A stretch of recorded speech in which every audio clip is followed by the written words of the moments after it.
వర్తమానము వినుమా ప్రియ నేస్తమా, విని నీవు ప్రభుని విశ్వసించుమా. వినుమా ప్రియ నేస్తమా, విని నీవు ప్రభుని విశ్వసించుమా. Praise the lord. దేవునికి స్తోత్రం. అనుదిన మన్నా అనే ఈ ఆధ్యాత్మిక కార్యక్రమాన్ని వీక్షిస్తున్న ప్రియ సోదరి సోదరులారా, మన ప్రభువును రక్షకుడునైన యేసుక్రీస్తు అతి శ్రేష్టమైన నామములో మీ అందరికీ శుభాలు వందనాలు తెలియజేయుచున్నాను. ఈ శ్రేష్టమైన సమయంలో దేవుని పరిశుద్ధ గ్రంథంలో నుండి మత్తయి సువార్త 24వ అధ్యాయం 42వ వచనాన్ని చదువుకుందాం. ఏ దినమున మీ ప్రభువు వచ్చునో మీకు తెలియదు గనుక మెలకువగా ఉండుడి. ప్రభునందు ప్రియ దేవుని యొక్క బిడ్డలారా, చదవబడిన లేఖన భాగంలో ఒకరోజు యేసుక్రీస్తు ప్రభువారు ఒలీవల కొండ దగ్గరనున్నప్పుడు శిష్యులు ఏకాంతముగా యేసయ్య దగ్గరకు వచ్చారు.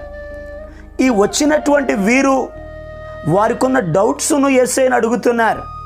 ప్రభువా, నీవు మరలా వస్తానని చెప్తున్నావు, నీ రాకడకు యుగ సమాప్తికి సూచనలేమిటి? మీరు ఎప్పుడు వస్తారు అని యేసయ్యను అడిగారు. యేసుక్రీస్తు ప్రభువారు ఆయన రాకడ గురుతులను శిష్యులకు తెలియపరుస్తూ ఉన్నారు.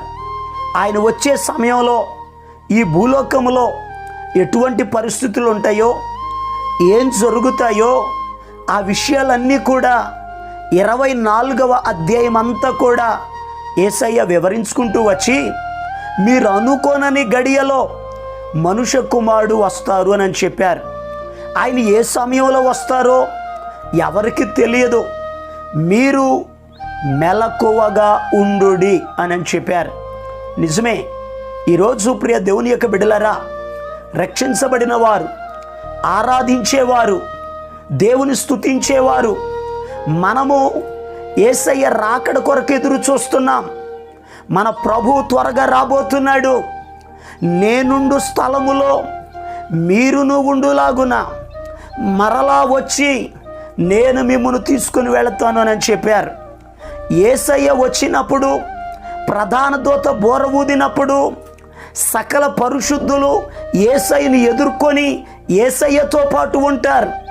మనము కూడా యేసయ్యను ఎదుర్కోవాలి అని అంటే, యేసయ్యతో పాటు ఉండాలంటే, ఆయన రాజ్యము చేర్చబడాలి అని అంటే మనం చేయవలసిన పని ఏమిటో యేసు ప్రభు వారు చెప్పారు. మెలకువగా ఉండుడి. ప్రతి విశ్వాసి కూడా మెలకువగా ఉండాలి. అపోస్తలుడైన పౌలు గారు కొరింథు సంఘానికి కూడా ఇదే వర్తమానాన్ని చెప్పారు. మొదటి కొరింథీయులకు రాసిన పత్రిక 16వ అధ్యాయం 13వ వచనంలో తెలియపరిచారు, సంఘమా మెలకువగా ఉండుడి అని చెప్పారు.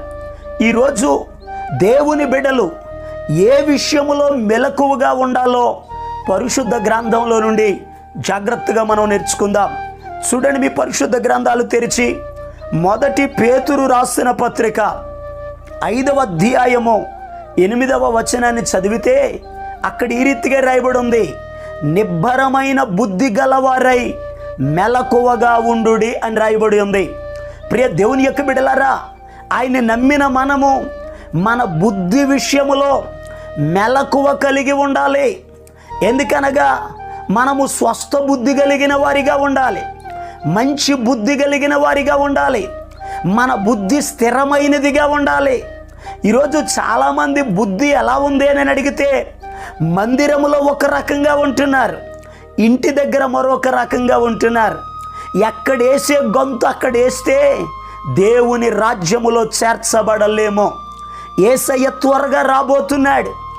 ఆయన వచ్చినప్పుడు మనము మంచి బుద్ధి కలిగిన వారిగా, మంచి ప్రవర్తన కలిగిన వారిగా, పరిశుద్ధ జీవితాలు జీవించే వారిగా మనం ఉన్నప్పుడే యేసయ్యను మనం ఎదుర్కోగలుగుతాం. యేసయ్య ఒక ఉపమానాన్ని చెప్పారు. పరలోక రాజ్యమట 10 మంది కన్యకలు తమ దివిటీలను వెలిగించుకుని పెండ్లి కుమారుడైన ప్రభు కొరకు ఎదురు చూస్తున్నారు. ఈ 10 మందిలో 5 బుద్ధి కలిగిన వారు, 5 బుద్ధి లేనటువంటి వారు. బుద్ధి కలిగిన వారికి ఉన్న లక్షణం ఏమిటి అని అడిగితే, బుద్ధి కలిగిన కన్యకలు సిద్ధపాటు కలిగి ఉన్నారు. వారు ఒత్తులను సరి చేసుకున్నారు, నూనెతో నింపుకున్నారు.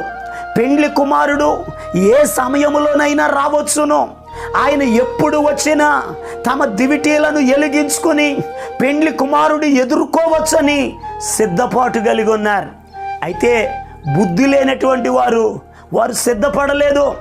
అప్పుడే రాడులే వచ్చేస్తానని చెప్తున్నాడు, ఆయన వచ్చాడా, అప్పుడే రాడు ఆలస్యం చేస్తాడని వారు కునికి నిద్రించిరి అని వాక్యంలో రాయబడి ఉంది. ఎందుకనగా బుద్ధి లేని వారికి నిర్లక్ష్యం ఎక్కువగా ఉంటుంది, సోమరితనంతో ఉంటారు. సిద్ధపడవలసింది ఏ రోజు చేయవలసిన పనిని ఆ రోజు వారు చేయరు.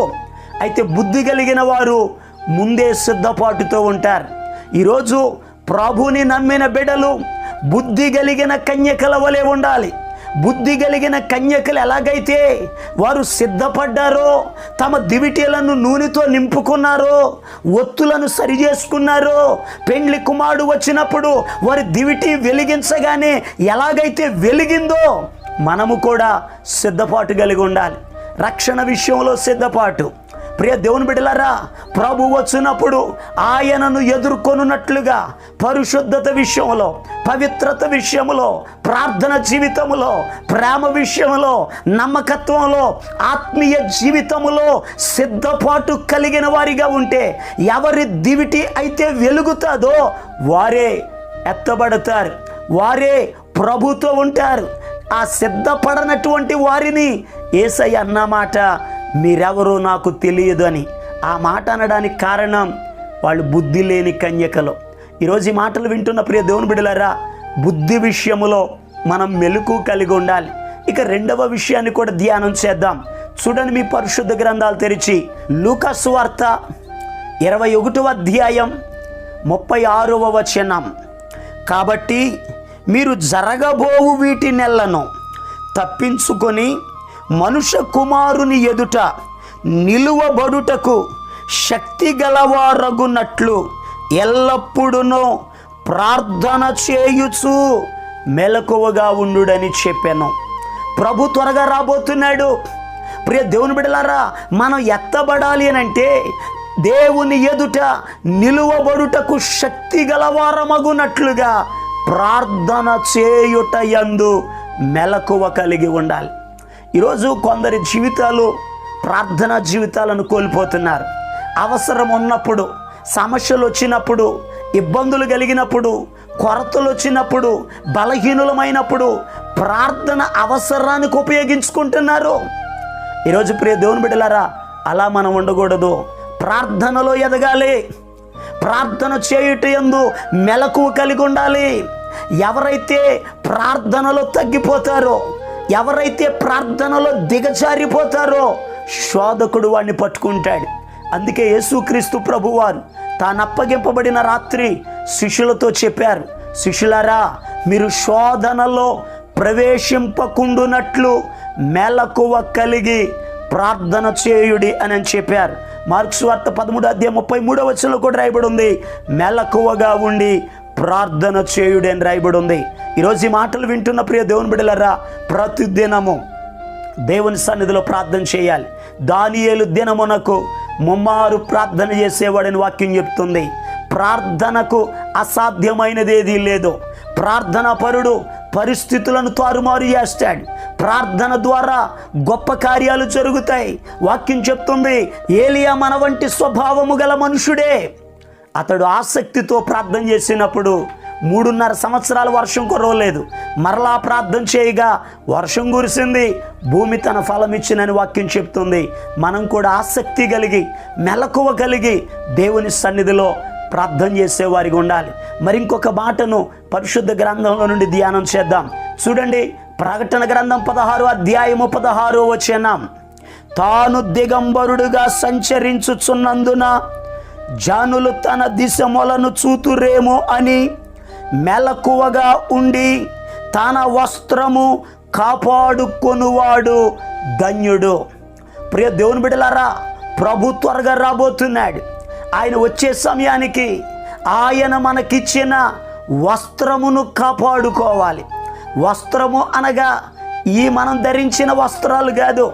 ఎందుకనగా యేసయ్య ప్రతి ఒక్కరికి కొన్ని వస్త్రాలు ఇచ్చాడు.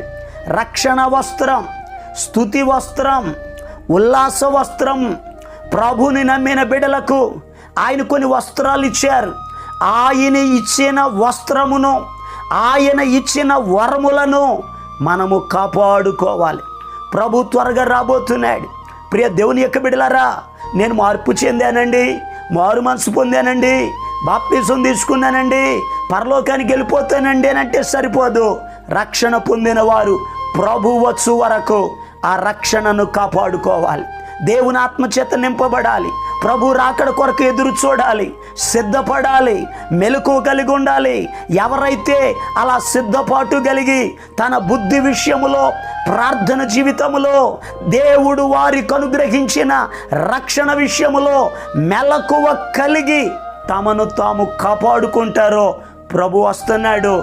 ఆయన ఉండే స్థలములో మనమును ఉండులాగున ప్రభు మనలను తీసుకుని వెళతాడు. అలా తీసుకుని వెళ్ళినట్లుగా మెలకువ కలిగి సిద్ధపడి ప్రభు కొరకు ఎదురు చూద్దాం. ప్రభు ఈ మాటలను మన వినికిడిలో ఆశీర్వదించునుగాక. తలలు వంచండి, కళ్ళు మూసుకునండి, ప్రార్థనలు ఏకీభవించండి. మహాపరిశుద్ధుడును ప్రేమ కలిగిన మా పరమ తండ్రి, నీకు వందనాలయ్యా. నీ రాకడ అతి సమీపంగా ఉన్న దినాలలో మేమున్నాం అయ్యా. అనేక సూచనలు, గుర్తులు జరుగుతూ ఉన్నాయి. కరువులు వస్తున్నాయి, భూకంపాలు వస్తున్నాయి, రాజ్యం మీదకి రాజ్యం లేస్తున్నాయి అయ్యా. నీ రాకడికి ఇవన్నీ సూచనలు ప్రభువా. నువ్వు త్వరగా రాబోతున్నావయ్యా. అయితే నీ వచ్చినప్పుడు ఆ ఎత్తబడే గుంపులో మేముండునట్లుగా మెలకువ కలిగి ఉండడానికి సహాయం చేయండి. ఇంకా ఎవరైనా సిద్ధపడకపోతే సిద్ధపడడానికి సహాయం దయచేయండి. రక్షణ లేని వారికి రక్షణ అనుగ్రహించండి అయ్యా. ఆత్మ లేని వారికి ఆత్మను దయచేయండి అయ్యా. వరాలతో నింపండి అయ్యా. నీ బిడ్డల జీవితాల్లో నీ కార్యములను జరిగించండి. ప్రత్యేకమైన రీతిలో ఈ దినమంతయు నీ బిడ్డల పనులలో, ప్రయాణాలలో మీరే తోడుగా ఉండి కృపాక్షేమాలు అనుగ్రహించమని యేసు క్రీస్తు అతి పరిశుద్ధమైన నామం పేరట ప్రార్థన చేసి అడిగి పొందుకొని ఉన్నాము తండ్రి.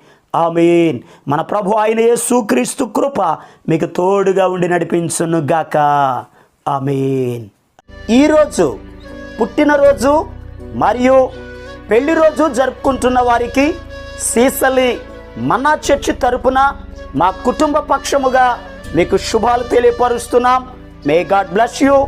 దేవుడు మీకు తోడుగా ఉండి మిమ్మల్ని ఆశీర్వదించును గాక. దయచేసి గమనించండి, మీ కొరకును మీ కుటుంబం కొరకును దేవుడు మిమ్మలను అభివృద్ధి పరచాలని నిత్యము మేము ప్రార్థన చేస్తున్నాం. ఏమైనా ప్రార్థన అవసరతలు ఉన్న ఎడల ఈ స్క్రీన్ మీద కనబడుతున్న నెంబర్కి ఫోన్ చేసి తెలియపరచండి. ప్రియ దేవుని బిడ్డలారా, అనుదిన మన్నా అనే ఈ వర్తమానాలు మీ స్నేహితులకు, మీ బంధువులకు కూడా షేర్ చేయండి. మన్నా చర్చ్ సీసలి అనే ఈ యూట్యూబ్ ఛానల్ను సబ్స్క్రైబ్ చేయండి. అందరికీ వందనాలు.